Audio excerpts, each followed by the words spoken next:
out just outside taking the garbage out. Today is garbage day, and it has to be done a certain way. The recyclables here, the cardboard boxes tore down.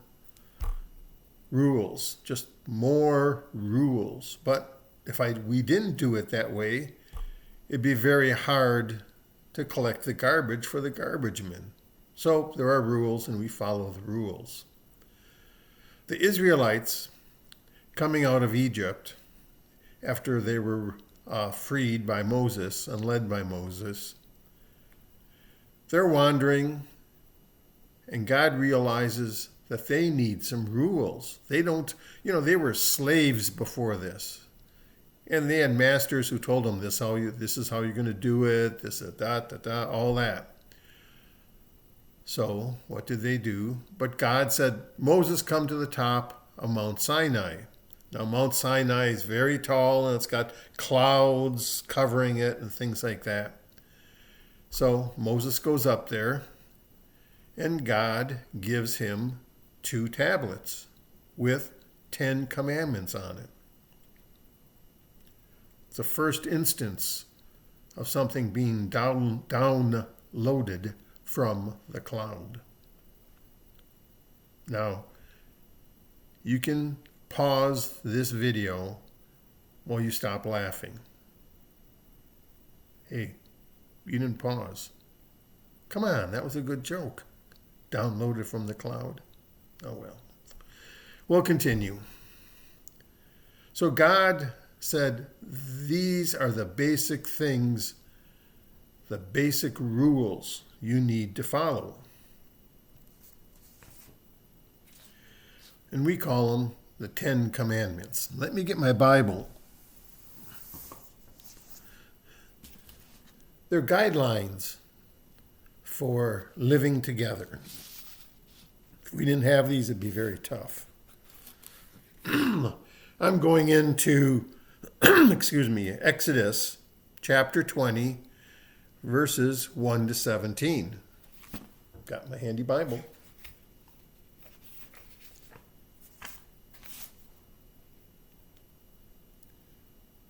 Then God gave the people all these instructions.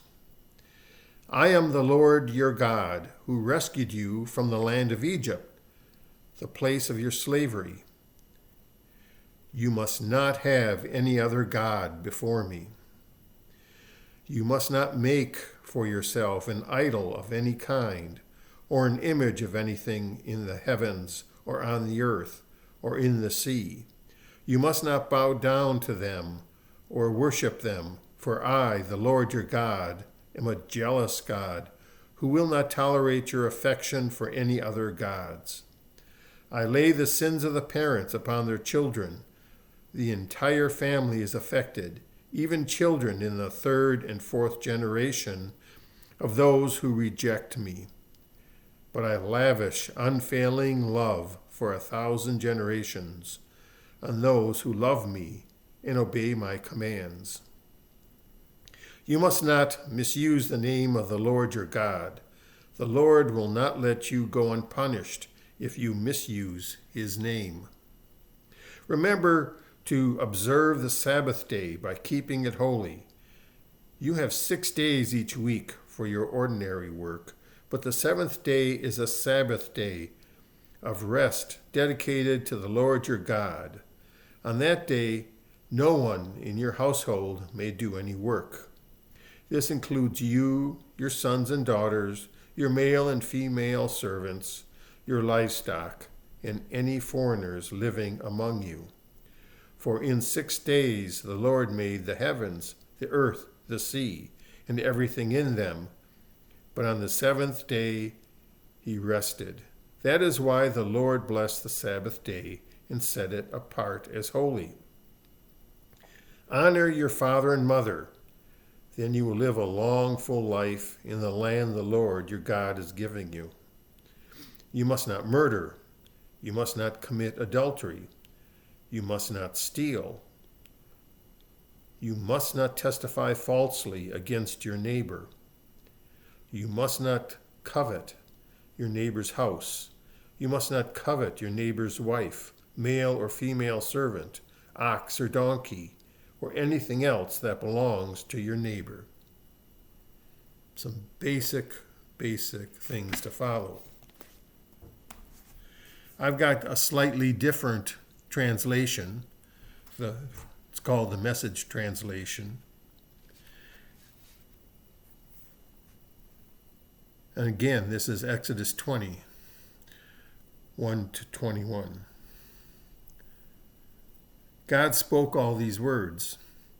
I am God, your God, who brought you out of the land of Egypt and out of a life of slavery. No other gods, only me. It's pretty right there. No other gods. No carved gods of any size, shape or form of anything, whatever, whether of things that fly or walk or swim.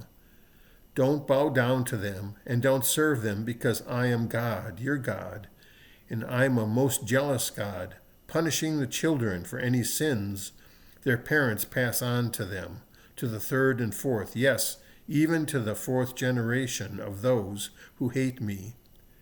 But I'm unswervingly loyal to the thousands who love me and keep my commandment. We have a lot of idols today. One of them, which I don't have right here, is my cell phone. It's always with me, except for now, because I didn't want it to ring while I'm doing this. We have a house that we lavish love on. We have people, leaders, that we are willing to set up as small gods that we follow, and whatever they say is right.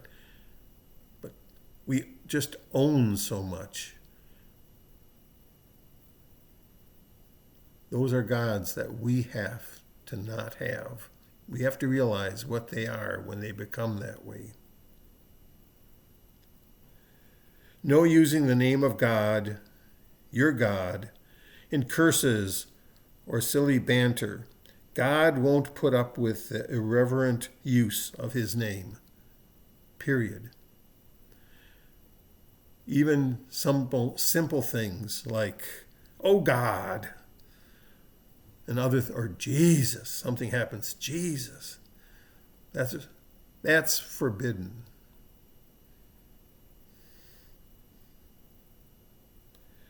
Observe the Sabbath day to keep it holy.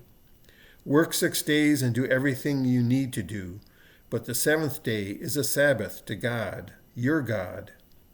Don't do any work, not you, nor your son, nor your daughter, nor your servant, nor your maid, nor your animals, not even the foreign guests visiting you in your town. For in 6 days God made heaven, earth, and sea, and everything in them. He rested on the seventh day. Therefore God blessed the Sabbath day. He set it apart as a holy day. Rest on the seventh day. Let everyone rest. Why? Well, that gives you time to just sit down and think about things. To get together with your family, with guests, and just sit and enjoy each other. Faith is about relationship. Your relationship to God, your relationship to other people in the Bethany congregation, and also your relationship to your neighbors, either in this area or all through the world. Faith is about relationships. Honor your father and mother so that you'll live a long time in the land that God, your God, is giving you. Hear that? Don't make fun that I'm a little bald or anything like that. It counts for me too. No murder. Well, that's obvious. But you can murder other ways. You can say things about other people, gossip or falsehoods. You can complain about they've got more than I do. You can be jealous. All the different things you can do. You can be a bully. And that's murdering the people a little bit. I remember I once asked some students, have any of you ever broken an arm or a leg? And several of them, of the students, raised their hand. Then I said, well, does it still hurt? And they said, no, it doesn't. It's fine. Then I said, well, how many of you have ever had something really nasty said to you, about you? And all the hands went up. And I said, does it still hurt? And they shook their heads and said, yes. That's a type of murder, a little murder. No adultery. I'm not going to go into a lot of detail on this, obviously, but it hurts everyone. You read what really happens when there's adultery, and no one wins. Families are hurt. A congregation is hurt by adultery. Finally, the male and female who committed it, they're hurt too. No one wins. That's why God said, don't do it. And how can you trust someone after they've done something like that? You think, oh, they will. Remember that anytime. It can be even something as simple as you've got a boyfriend or a girlfriend, and then you date someone else. Or you get kind of infatuated with this other person, and you spend all your time thinking about them instead of the person that's your boyfriend or girlfriend. That's adultery. Don't do it. I know it's easy to say these things, but it's true. Because in the end, people get hurt. No stealing. Obvious. Take from other people. It hurts them. And it hurts you. Because you don't really probably need this. And it hurts your view of yourself, your self-image. You become less than you could be, the thing that God wanted you to be. So don't steal. Whether it be as simple as some candy from a friend or someone's homework. Don't steal their homework assignment so you can turn it in also as yours. No lies about your neighbor. I kind of covered that under murder, but that's what it is. That's why God said this. No lies about your neighbor. It doesn't do any good. It doesn't make you any bigger. It makes you smaller when you tell lies like that. No lusting after your neighbor's house, or wife, or servant, or maid, or ox, or donkey. Don't set your heart on anything that is your neighbor's. Doesn't do any good. Things aren't going to make you happy. In the long run, I've always said, my things, own me. My car, I love the car, I need a car. But you have to understand, I also have to change the oil once in a while. It gets scratches in it, I got to wash it. That's just an example of things, getting infatuated with things. And eventually my car rusts or breaks down where it's not worth it anymore to fix it. And then it's gone.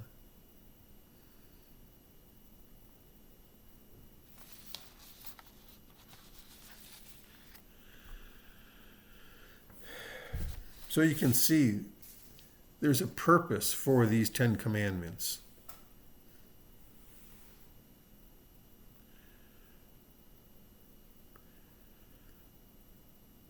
The 10 commandments are basic guidelines, what God expects from us. There's a lot more laws and books in the books of Exodus and Leviticus. Things like you should not mix cotton with other fabrics. Don't eat pork. Don't touch a pigskin. There goes football. Men shouldn't cut their hair. A lot of people aren't cutting their hair these days for various reasons. And there's lots of other rules they came up with. Women, if they didn't wear covering on their head when they went to the temple, were stoned to death. That's kind of harsh. There goes, it's good for the Easter bonnets, I suppose, but it's not real good so people would wear these.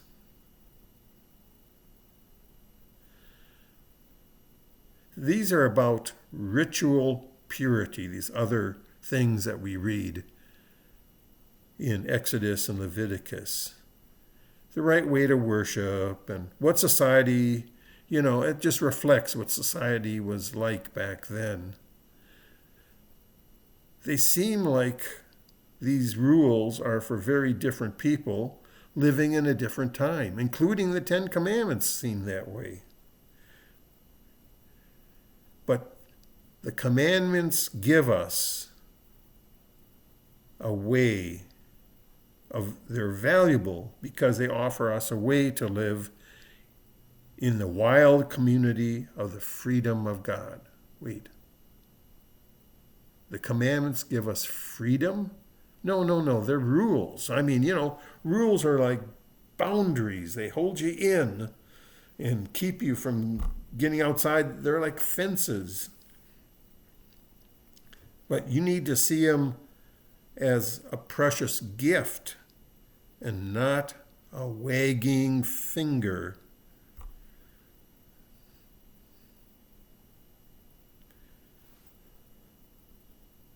Now, we know that we're not going to be able to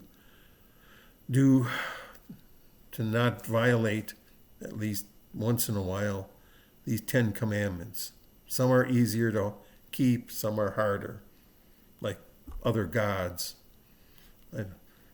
How much time do I spend on my computer versus doing things for other people or doing Bible study?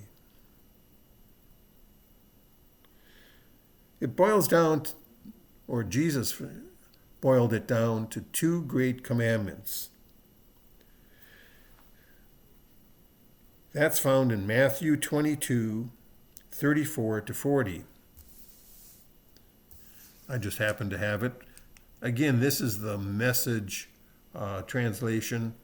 Our translation in our Bible's fine. I'm not saying there's anything wrong with it. But this might be a little easier to understand. When the Pharisees heard how he had bested the Sadducees, Pharisees, Sadducees, these were like different groups within the temple. They gathered their forces for an assault. One of their religion scholars spoke for them, posing a question they hoped would show Jesus up. Jesus, teacher, which command in God's law is the most important? Now, there's lots of these other small things that I told you about in Exodus and Leviticus, but this includes the 10 Commandments. That's what they're referring to. What are the most important commandment? What is the most important commandment in the 10 Commandments? Which one? Number 1, 2, 3, 4? No. Jesus said, love the Lord your God with all your passion and prayer and intelligence. Number 1. This is the most important, the first on any list. But there is a second to set aside alongside it. Love others as well as you love yourself. These two commandments are pegs. Everything in God's law and prophets hang from them. Jesus is saying, here it is. You got to love God. And how do you show love, your love for God? You got to answer that question. Second of all, love your neighbor. I once recently read something that said, true humility is not thinking others are greater than you. What it is seeing others just as good as you. Because we have a tendency not to love ourselves, to think bad of our neighbors out of jealousy, whether we realize it or not, we don't understand. The neighbors, they just put on an addition to their house. I hate that. Makes me look lousy, like I could do better for my family. It's not the way it is. That's not how God sees it. And really, that's not how the neighbors hopefully see it.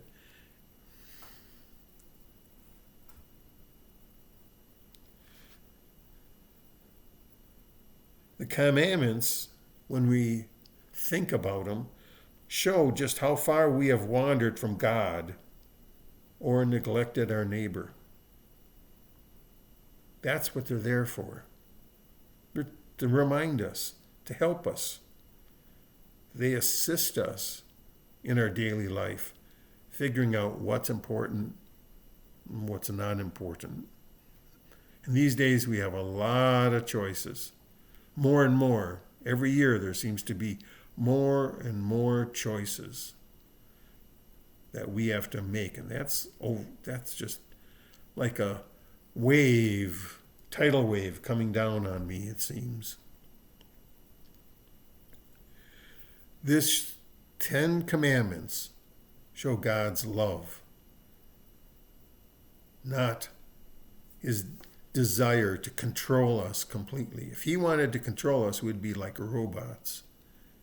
And he didn't do that. And the law is not found just in the Bible. It's found lots of places, in sermons, in prayers, in books, in tweets, in music, and conversations. Anything that speaks the truth about our own brokenness and falling shortness is a word of law. But the neat thing is the gospel, which means good news, shows up too. God's promise of forgiveness, reconciliation, and salvation follows us wherever we go, marked on our foreheads at baptism and assured by Jesus. We never need to be afraid of the law because it always points us to God.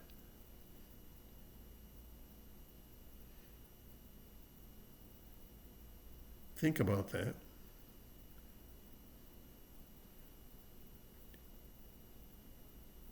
Well, that's all I've got to say today. What do you want to do with your life for the next week? How are you going to show that you understand the 10 Commandments during this next week? What changes do you want to make to your life? Good question for me. It's a good question for you. Well, thanks for watching this video. I'm here, stuck at home, but by next week I'll be out of this little quarantine I'm on. I'm healthy, have been, so just a precaution. Have a good week. See you next week.